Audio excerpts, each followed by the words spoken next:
ગુડી કિચનમાં આપનું હાર્દિક સ્વાગત છે અને આપણે આજે બનાવશું જીરા રાઈસ દાળ ફ્રાય।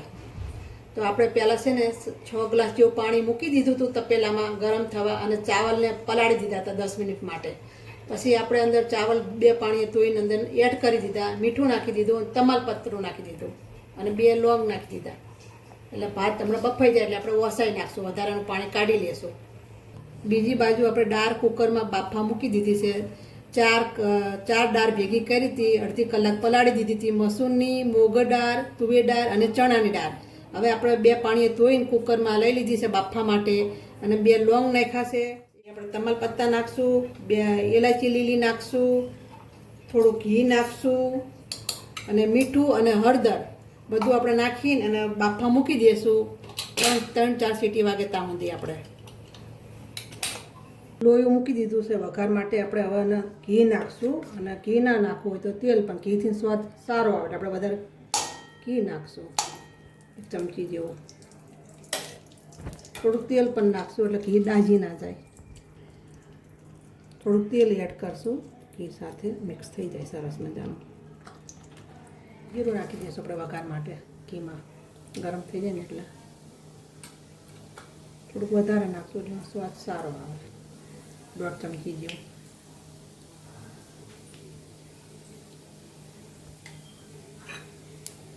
જીરું સરસ થઈ જાય એટલે આપણે સાબુદાણા કહે ને એ થોડાક કચરા ખાંડી લીધા છે, એ થોડાક અંદર નાખશું એટલે સ્વાદ સારો આવે દાળમાં।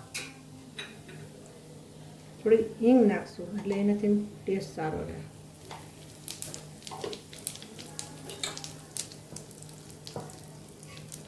પછી આપણે ડુંગળી નાખી દઈશું તરવા માટે। 2 ડુંગળી લીધી હતી, એને સરસ મજાની ઝીણી ઝીણી આપણે કાપી લીધી હતી। થોડીક બદામી કલરની થાય ત્યાં સુધી આપણે તરવા દઈશું, એને સરસ મજાની પાકી જાય।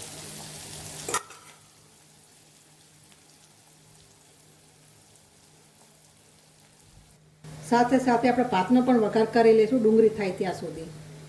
આપણે તપેલું મૂકી દીધું છે ગેસ ઉપર અને ગેસ ચાલુ કરી દીધો છે। હવે આપણે અંદર ઘી નાખશું 1/2 ચમચી જેવું।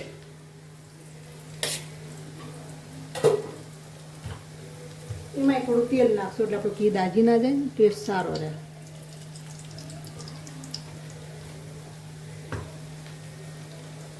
બે તેલ ને ઘી થઈ જાય ત્યાં સુધી આપણે રાહ જોવી પડશે, પછી જીરું નાખશું। જો આપણે ઘી તેલ સરસ મજાનું ગરમ થઈ ગયું છે એટલે આમાં જીરું આપણે તાજું નાખવાનું છે, જીરા રાઈસ બનાવી છે એટલે જીરું દેખાય સરસ મજાનું ચાવલમાં।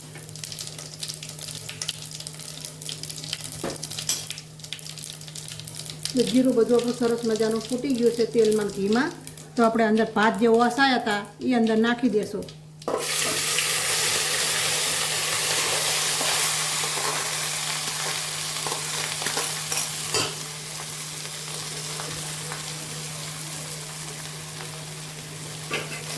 સરસ મજાનું મિક્સ કરી લઈશું ઊંચા નીચા ભાત કરીને આપણે।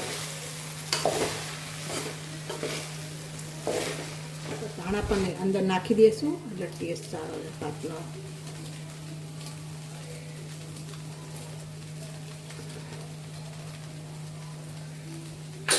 આપણે ડુંગળી જો બદામી કલરની સરસ મજાની થઈ ગઈ છે એટલે આપણે જે લસણ આખું ખાંડેલું હતું કચરું એ પણ અંદર નાખી દઈશું એટલે એનો ટેસ્ટ સારો રહે। થોડી વાર હલાય કરવાનું આપણે, સરસ મજાનું પાકી જતા હોય। જે આપણે આદુ મરચાંની ખાંડેલા હતા ને એ પણ કચરા અંદર નાખી દઈશું।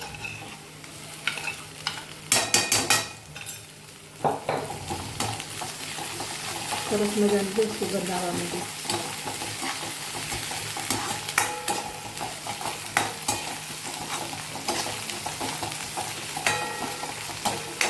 હલાય કરવાનું એટલે મરચાં, આદુ, લસણ બધું સરસ મજાનું ડુંગળી હારે પાકી જાય,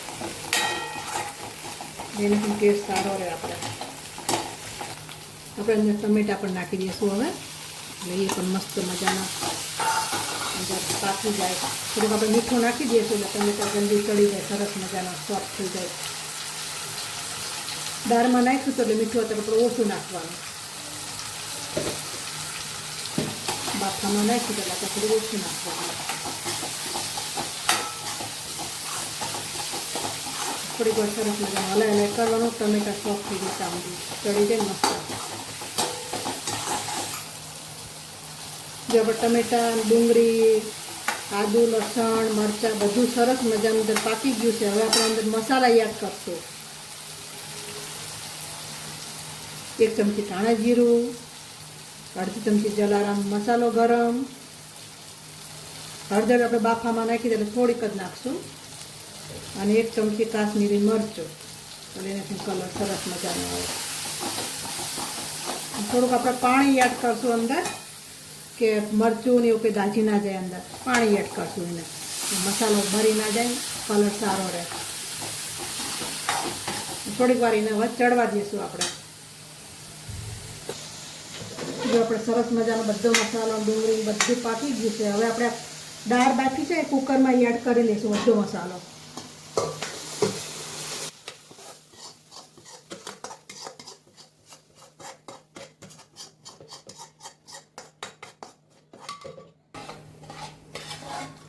હજુ આપણે આના ઉપરથી એક તડકો કરવાનો છે ડાર્ક ફ્રાયનો.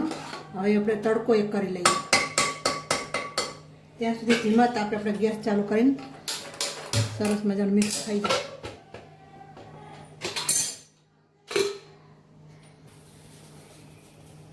બીજો તડકા માટે આપણે જો લોયું ગરમ કરવા મૂકી દીધું છે, અને લોયું ગરમ થઈ ગયું એટલે હવે આપણે અંદર ઘી એડ કરી દઈશું. થોડું અડધી પોણી ચમચી જેવું. ઘરનું ચોખ્ખું ઘી છે બનાવેલું, એટલે એનો ટેસ્ટ સારો રહે. થઈ જાય એટલે આપણે અંદર તડકો કરીએ. જો ઘી ગરમ થઈ ગયું છે એટલે આપણે બીજો તડકા માટે જીરું લઈ લઈશું અંદર. તતડી જાય એટલે આપણે 2 સૂકા લાલ મરચાં નાખી દઈશું.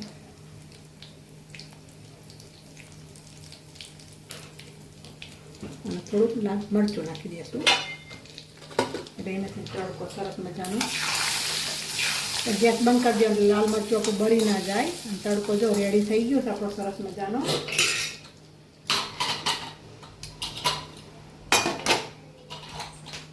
એ આપણે દાળમાં નાખી દઈશું.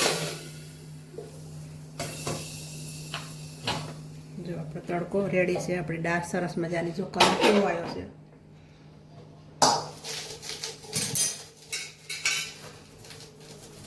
દાળને આપણે સરસ મજાની મિક્સ કરી લઈશું. જો થઈ ગઈ સરસ મજાની આપણી દાળ આપણી મસ્ત તૈયાર થઈ ગઈ. જો રેડી. આપણે અંદર થોડા ધાણા પણ નાખી દઈશું દાળમાં. જો આપણે જીરા રાઈસ અને દાળ ફ્રાય રેડી છે મજાના, સરસ મજાના તૈયાર થઈ ગયા. ચલો ગાઈસ જમવા.